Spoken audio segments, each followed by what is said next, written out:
everyone to the Ask an Architect show. Here with me today, Bruce Brooks. Bruce, thanks for joining us. Sure, thanks for having me. Glad to be here. Super excited to have Bruce on the show. I used to work with Bruce back in the day. He was actually my first manager, supervisor, boss, mentor, all that good stuff. So hopefully he can kind of shed a lot of the same light that he gave to me early on. So Bruce, real quick before we get into it, can you tell the folks who you are and kind of what you do right now today? Sure. First, thanks for having me. It's great to be here. It's been a while since I've been to the AIA headquarters, so it's good to see the bookstore. Bookstore is hot. Who are you, Bruce? I am a principal with Noelker and Hull. I'm an architect. I've been practicing architecture for 25 years, and within that period, probably a 5-year stint as a contractor and carpenter. For about 18 of those years, I've been doing almost nothing except healthcare design and architecture. So most of my work is in hospitals, ambulatory care, medical office buildings, some code and compliance work for healthcare providers, hospital systems, and small practice groups.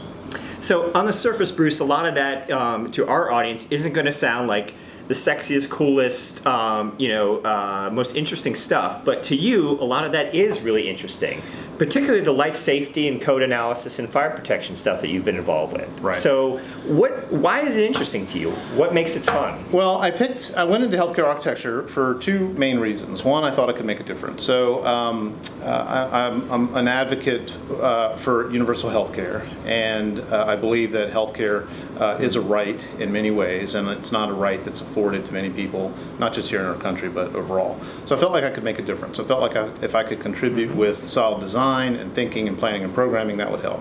It also occurred to me a long time ago, I was laid off in '91, so you start to look at who was laid off and the dynamics of the industry, and it is pretty competitive, and there are shifts and swings in the cycle. So I making an assessment of where good careers could be found, it occurred to me that healthcare architecture was one of those areas where the owners, contractors, developers, the systems and clients, docs, nurses, patients, you really need architects day one.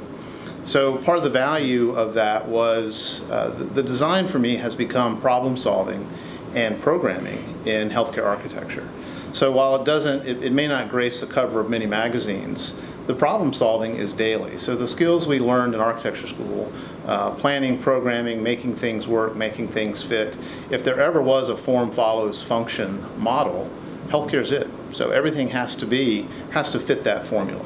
And it's been it's encouraging. You feel like you're adding value to the overall equation, and it's problem solving from day one. I like the business angle you kind of put on that and talking about, back in '91 and what the overall economy was like, because I think as folks get out, it's important to kind of find that niche and what works for you and what's interesting, but you also looked at the holistic economic environment when you're kind of picking. Right.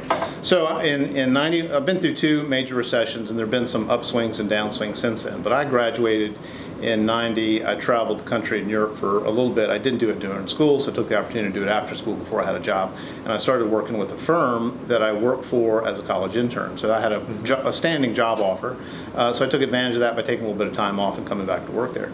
But the recession of '91 through '92 changed my perspective on the industry. And it's when I was laid off from that job, through no fault of anybody's but the overall economy, and these things can't be helped, I went right back into working carpentry for about 3 years. So I think my last day was a Friday. I started working on a framing crew that Monday morning. So until the market came around, so I felt like I was ready to get back into an office, I kept doing that. And there were some benefits to that as well. In that interim, sort of wayfinding and figure out what I wanted to do, a lot of that was talking to my peers and friends and figuring out who was happy and who was doing what. And healthcare was a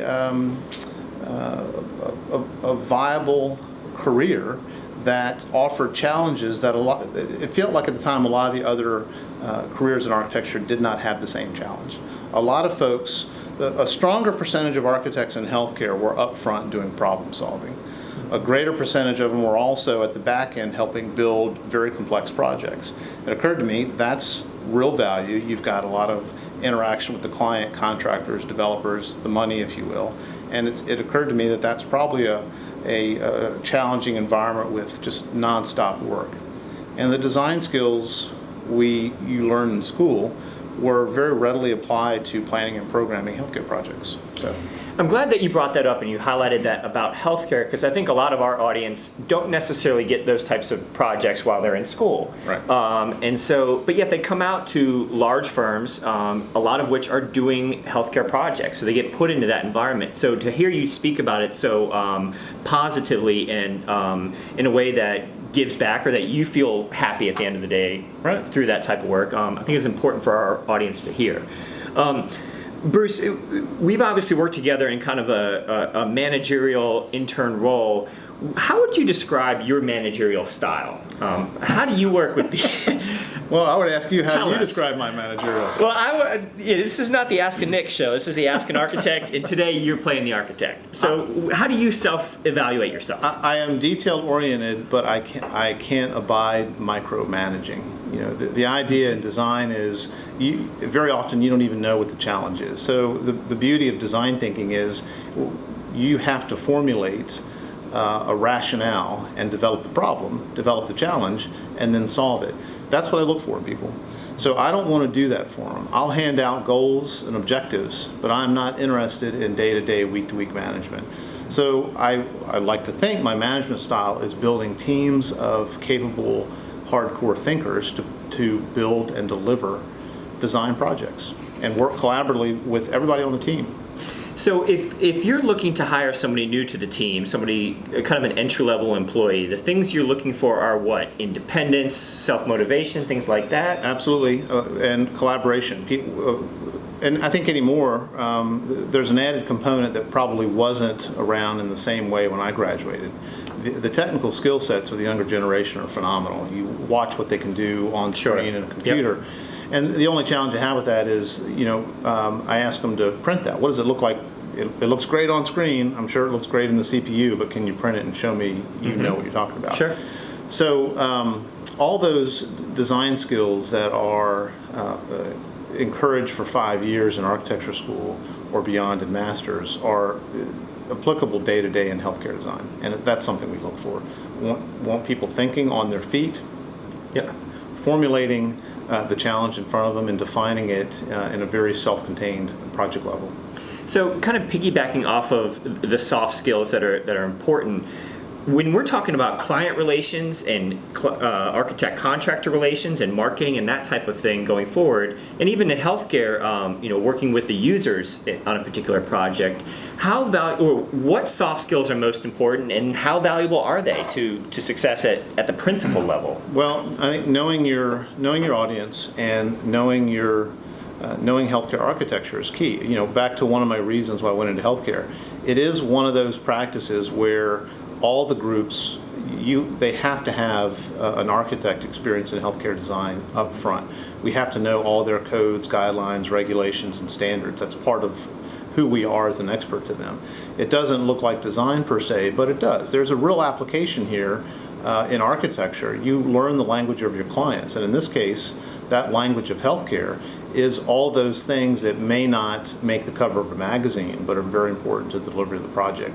So what I'm looking for in the younger generation is ability and willingness to learn those skills, and what I have as a principle in terms of client relations is being able to lay out those skills as succinctly as possible during the course of the project to keep things moving. Because those things never leave the project, and they are particularly important at the end when you're trying to build it. And in as much as everything changes, including at the end, you have to be able to balance those same standards, if you will, when you are trying to complete the project in construction. So the skills that are important are the knowledge and understanding of the healthcare architecture. Let's take it a little step further, because my audience, they come out and they're going to be entry-level employees, but they're already thinking 15, 25 years down the line about what it's going to take to be a principal. Right. And you've kind of had an interesting role in that, you've been a principal in a few different places, and you've had different firms that you've worked with. You've had firms that are almost entirely healthcare focused and are very specialized in healthcare, to where you are now, where it's my understanding you're trying to build the healthcare portfolio at your firm. Right. So what is it like in terms of business development to be that specialist and to try to build that core specialty in a firm that may not entirely have it yet? Well, it's probably the smallest percentage. Last year we were 15% of the firm, which is almost double. Healthcare, from that is. Healthcare, right? Got it. Almost from the prior year. The firm specializes also in senior living, which is healthcare, right? Sure. It's Yeah. a healthcare product. So a lot of what we're doing in that is marrying those two and bringing more of the acute environment and the ambulatory healthcare environment into that mix. So I love it. You know, the notion of that trying to build something, you're always trying to build something. If you are competitive and you are thinking, regardless of where you are always changing and growing. So the market doesn't rest, and you have to keep up with the knowledge and the delivery. And that's part of, independent of what the firm looks like, if you're not doing that, you're probably not successful. One of the things that I've always admired about you, Bruce, is that pursuit of growth or pursuit of improvement seems to be really rewarding for you personally. Is that fair to say? Never be satisfied, right? How can you get better each time? So that's what learning is. And that's fun for me. So I like the learning part of it. I like the challenge part of it, and I like building teams of people who make clients and projects successful. That's part of it. So, Bruce, how would you describe a successful day for you in practice? What is, when you get home at the end of the day, you're like, that was a good day, what would that look like? Well, it's a little subjective, but it feels like you achieved something that given day. Was a challenge conceived and resolved? I mean, conceiving the challenge, defining the problem is tough in its own right. Sure. So formulating that way forward is a positive experience. Solving those things is a positive experience. At the end of the day, when your team has done something you didn't know about and everybody looks good because of it, and that ends up on your desk, that's about as enabled and helped guide and coach groups of people that are making each other successful, ultimately you, the team, the healthcare client, everything else. And that really, doing the work is marketing the work, right?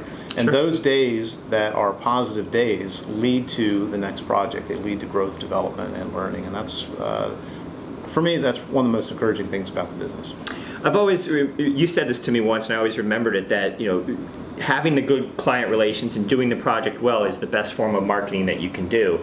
And I just think it rings true in so many different aspects, whether it's architecture or even something outside of it, whatever it is, if it's client services, that really rings true. I mean, no commercial or picture or fancy slogan is going to help over just great client services. That basic MO hasn't changed for me. Doing the work is marketing the work, right? Doing the work poorly, you are marketing the work poorly. Doing the work well, you are marketing the work well. Our overhead on marketing is pretty low. We do rely on a lot of repeat business. We do our best not to take it for granted. But we are an on-demand resource, right? So that skill, that knowledge that we carry as healthcare architects is applicable to client operations day to day. And that's what leads to the next project. That's what leads to the call. That's that project success and client success. It's relationships. That is relationships, right? Yep. And that is, whether it's, dinner or play or whatever work, that's a fundamental description of how any relationship works. It's an interaction, and a lot of it's on good faith, and a lot of it is collaborative, and you're making each other successful. So doing the work is marketing the work. I love it, Bruce. Let's round it out a little bit with a couple broader topics. So our audience many of them are on the cusp of graduating. It's May. They may have already just walked up the stage this week or last. So, looking back, what advice would you give to yourself if you were in that position today? Have fun. Be good at something. The competition is really smart. The folks coming out of school today are mind-blowingly intelligent. You see the work that they're doing and their portfolios and the stuff that you've seen in the last 4 to 5 years. I think I was on the 7-year program, and still I don't have that much to show for it. But with all that in your portfolio and your repertoire, you are now equal in the field. What are you going to do to enhance that? What are you going to be good at? What is your specialty? 5 years from now, 10 years from now. There are designers in this business who are world-class pros with SketchUp. That's a niche. Developing, in hindsight, I would have developed earlier a specialty in planning and programming. I want to be that architect that helps owners conceive challenges. They don't even know what the problem might be, but the more educated we are up front, and this is a skill that a lot of healthcare architects have, the more educated you are up front about how to deliver, can you help other teams of people conceive the challenge and then deliver it? So where I've ended up now is helping develop projects up front that might not even be a project until it starts talking about. And then that becomes part of a master plan or becomes a master plan. That has become a skill set in healthcare. I gravitated earlier at the beginning into construction, which is another area. Let's say you design a project for 6 months, you're going to build it for a year to 2 years. Well, that level of construction is you're in front of that client for that same period. That's a great opportunity to showcase collaboration and a skill set. So I gravitated to that side earlier just because of my contracting background, and that's where I ended up with some really good firms. I would have focused also at the same time on upfront planning and program. So I got there eventually, but I didn't know to look there first. Yeah. That's fantastic, Bruce. I love it. I think there's a lot of kind of nuggets of value there that a lot of people can take from it. Bruce, one last question to kind of round it out here, again on a more personal, more fun level. Is there a book or a podcast or a movie or something that is entertaining you right now or educating you right now that you would recommend to our audience? Well, some of the there's quite a few. So I do read a lot. That's another thing. In this, there's tons of good literature out there. Awesome. Let's get into it. And I often hand out books as gifts for clients and very cool. Love that. Staff. I'm reading The Big Fat Surprise. Big Fat Surprise. Okay. The Checklist Manifesto by Atul Gawande. Wow, not familiar. He is a surgeon who was watching a bed tower go up next to his hospital, and he realized that the AEC industry, the architect, engineering, construction industry, had many more processes and checklists in place that even he did as a doctor. Okay. So he was impressed with the skill sets of the contractors and designers delivering a project, and he wondered why doctors and nurses don't have the same. So read the book. The Checklist Manifesto. Checklist Manifesto. Very cool. Well, Bruce. Not as boring as it sounds. Yeah, I wouldn't doubt it. Bruce, thank you so much for joining us today. I think there's a lot of insight you provided here, whether it's the life safety stuff, the healthcare stuff, the management stuff, or just the marketing and client relations. I think there's a lot of wealth of knowledge here in this episode. So hope you enjoyed it, and want to say thanks again for joining us on the Ask an Architect Show.